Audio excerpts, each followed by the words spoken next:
انبیاء کے زمانے میں، بعد کے زمانے میں، ان کے بعد کے لوگوں کے زمانے میں، ابھی تک ماضی قریب کے زمانے میں، جو لوگ اہل تقوی اور اہل صلاح سے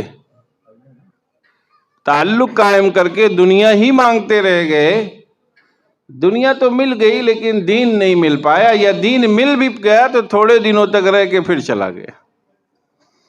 یعنی اولاد تک دین نہیں پہنچا، اس کی زندگی میں دین رہا، وہ نماز کا، تلاوت کا اہتمام کرتا رہا، لیکن وہ دین اس کی اگلی نسل تک نہیں چل پایا، مال تو آ گیا۔ وہ کہاں فطور تھا؟ وہ نیت کا فطور تھا،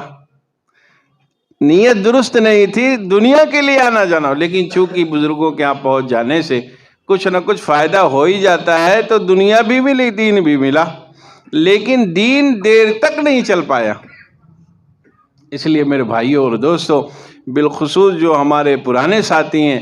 اگر انہیں خاطر خواہ فائدہ نہیں مل رہا تو نیت کو درست کیا جائے اور اپنے اندرونی حالات کا جائزہ لیا جاتا رہے۔ ایک مقام پر پہنچ کر، یہ انسانی فطرت ہے کہ انسان ایک مقام تک پہنچتے پہنچتے سست پڑنے لگتا ہے۔ اب بھائی ایک دم بات صاف ستھری، حضرت والا تھانوی رحمۃ اللہ علیہ نے یہ بات لکھی ہے، جو تعلق والے ہیں اگر وہ اپنا ربط ضبط کرتے رہیں، اپنا حال احوال سناتے رہیں، تو انہیں ترقی حاصل ہوگی۔ اب مسئلہ یہ ہے کہ کچھ دنوں تک تو یہ معاملہ گرم رہتا ہے، کچھ دنوں تک حال احوال لکھے جاتے ہیں، اس پر عمل ہوتا ہے، پھر رفتہ رفتہ وہ بھول جاتا ہے، رفتہ رفتہ کیا ہو جاتا ہے؟ بھول جاتا ہے۔ اب دوسروں کی فکر اسے ستانے لگتی، وہیں خسارہ ہو جاتا ہے۔ جیسے ہمارے جماعت کے دوست احباب ہیں، کچھ دنوں تک تو اپنی فکر رہتی کہ ہمیں سیکھنا ہے، ہمیں بننا ہے، ہمیں اپنا قرآن درست کرنا ہے، لیکن جہاں تھوڑا وقت گزرا، ایسے ہی جو لوگ خانقاہ میں آنا جانا کرتے، کچھ دنوں تک تو اپنی فکر ہوتی ہے کہ اپنا اخلاق درست کرنا ہے، اپنے اخلاص کی جو ہے اپنی تصحیح نیت کے لیے فکر کرنا ہے، لیکن تھوڑے وقت کے بعد وہ اپنے عمل پہ مطمئن ہو کر دوسروں کے لیے اتنا کوشاں ہو جاتا ہے کہ اپنے کو بھلائے دیتا ہے۔ تَأْمُرُونَ النَّاسَ بِالْبِرِّ وَتَنْسَوْنَ أَنفُسَكُمْ، کہ لوگ دوسروں کو نیک بنانے کے لیے اپنے کو بھلائے دیتے ہیں۔ تو دونوں جگہوں پر جو جماعت کے دوست احباب چلتے پھرتے رہتے، دعوت دیتے تھے، تو پہلے چلنا ہوتا تھا اپنے سیکھنے کے لیے، کچھ دنوں کے بعد جذبہ بدل جاتا ہے، اب جذبہ یہ پیدا ہو گیا کہ سکھانا ہے، اپنے کو بلائے دیتے ہیں۔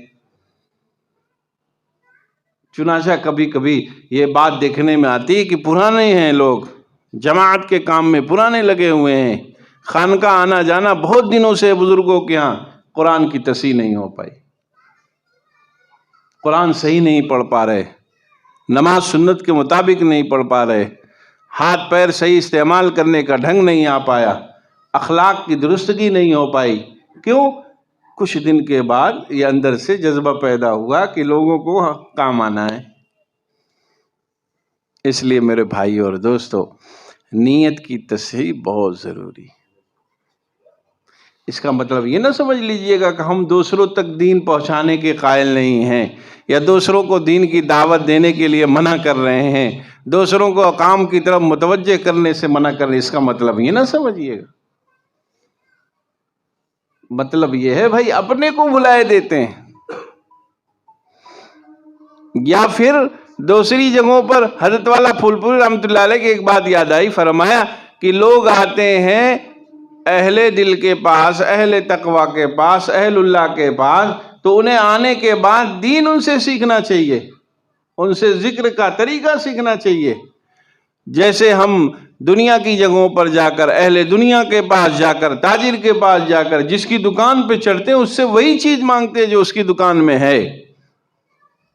پھل والے کے پاس جا کر ہم سبزی نہیں مانگتے، سبزی والے کی دکان پہ چڑھ کر ہم چپل نہیں مانگتے، چپل کی دکان پہ جا کر ہم کپڑا نہیں مانگتے۔ فرمایا ایسے ہی اہل اللہ کے پاس جا کر اللہ کی محبت مانگا کرو، وہاں جا کر دنیا کی چیزیں نہ مانگا کرو۔ لیکن میں یہ دیکھتا ہوں کہ لوگ دکان صحیح چڑھتے ہیں اور صحیح مال مانگتے ہیں، لیکن اللہ والوں کے پاس جاتے ہیں تو دنیا کیوں مانگتے ہیں؟ مجھے یہ بات سمجھ ہی میں نہیں آتی۔